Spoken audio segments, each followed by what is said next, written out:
Hello friends and welcome to chess lecture of Santosh memorial chess academy. आज इस video में हम समझेंगे कि एक अटैक और कैप्चर क्या होता है और साथ ही साथ अगर आपके ऊपर में कोई पीस अटैक कर रहा होगा तो आप उसे किस तरीके से सपोर्ट दे सकते हैं। आइए सबसे पहले समझते हैं एक पीस कैप्चर क्या होता है। आप यहां देख सकते हैं G2 में एक बिशप रखा हुआ है, D5 में रुक है। तो ऑब्वियसली अगर आप बिशप क्रॉस D5 मारते हैं तो यहां पर मारने का प्रोसेस यह होगा कि आपको पहले बिशप को D5 में लेके जाना होगा। जो D5 का जो रुक है उसको आपको बोर्ड से बाहर करना होगा और D5 स्क्वायर पर आपका बिशप आ जाएगा। कुछ ऐसा ही आइडिया आप हर पीस कैप्चर के लिए करेंगे, क्योंकि जो पीस कैप्चर हो जाता है उसे बोर्ड के बाहर जाना होता है एज पर रूल्स। साथ ही साथ आपको यह ध्यान रखना होगा कि आप किसी पीस के ऊपर में जंप नहीं कर सकते एक्सेप्ट अगर वो आपका नाइट हो। बट आपको समझना होगा कि आप एक पीस को अटैक किस तरीके से कर सकते हैं। शतरंज में आप एक चीज का ध्यान रखिए, जो जितना बेहतर अटैक कर सकता है, जितनी बेहतर क्वालिटी का अटैक कर सकता है, वही शतरंज का एक बेहतर खिलाड़ी होता है। इसे हम समझते हैं थ्रेट के माध्यम से। थ्रेट क्या होता है ये हम आने वाले वीडियोस में देखेंगे। फिलहाल ये एक बिगिनर के तौर पर आप समझिए कि एक पीस को अटैक किस तरीके से आप कर सकते हैं। मान के चलिए इस पोजीशन पर आपका बिशप G2 में है और आपको G8 वाले नाइट को अटैक करना है। जैसे ही आपने बिशप D5 गए, अगली चाल का आपने एक धमकी दिया कि आप उस घोड़े को मारने आए हैं एंड अब आप उस घोड़े को वहां से बच जाइए। तो ब्लैक अपनी चाल को चलेगा बाय प्लेइंग नाइट F6।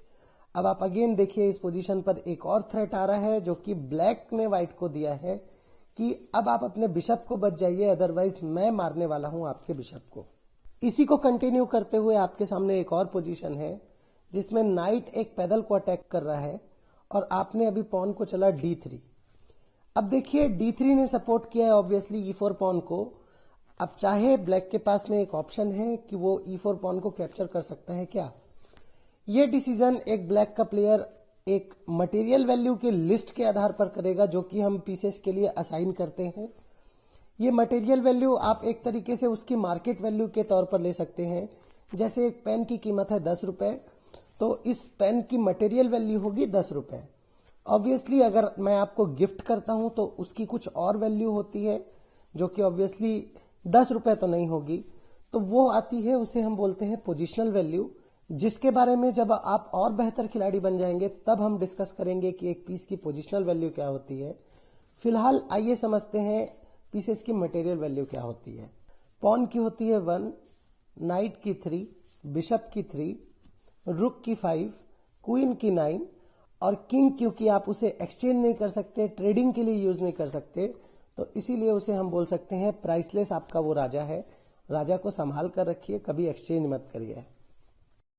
अब आई थिंक आपके लिए देखना बहुत आसान है। आप अपना 3 पॉइंट 1 पॉइंट के बदले में नहीं दे सकते, बिकॉज अगर आप अपने नाइट क्रॉस E4 मारते हैं तो आपका 3 पॉइंट जा रहा है, क्योंकि देखिए वो D क्रॉस E4 जब मारेगा तो उस स्क्वायर पर ट्रेडिंग का वैल्यू हुआ 3 - 1, आपको 2 पॉइंट का नुकसान हुआ। कुछ इसी वजह से आप ये चाल नहीं चलेंगे और आप ये मानेंगे कि आप कोई और दूसरा एक्सचेंज करने को रेडी हैं। अब आप इस पोजीशन पर खुद पॉज करिए वीडियो को और सोचिए क्या मेरे को बिशप क्रॉस B5 मारना चाहिए या नहीं। ऑब्वियसली आप मारेंगे, बिकॉज इससे आपको 2 पॉइंट का फायदा होगा। बिकॉज रुक की मटेरियल वैल्यू होती है 5, तो आपको 2 पॉइंट का प्रॉफिट होगा। ऑब्वियसली आप बिशप को प्रेफर करेंगे कि वो एक्सचेंज हो रुक से। ऐसे बहुत सारे एग्जाम्पल्स आप जब अपने गेम खेलना शुरू करेंगे तब आपको पता चलेगा। तो आपके लिए ये होमवर्क है कि इस वीडियो को देखने के बाद आप खुद एक गेम खेलें और अपने आने वाले जितने भी पीस एक्सचेंजेस होते हैं उसमें मटेरियल वैल्यू कैलकुलेट करें, ताकि आपको एक बेहतर तरीके की अंडरस्टैंडिंग हो कि एक पीस को अटैक किस तरीके से किया जाता है, उसे सपोर्ट किस तरीके से किया जाता है, और इन केस आप पीसेस एक्सचेंज करते हैं तो आप सौदे में फायदे में रहे या नुकसान में। We will come back in our next video with different concept. Till then, thank you guys and have a nice day.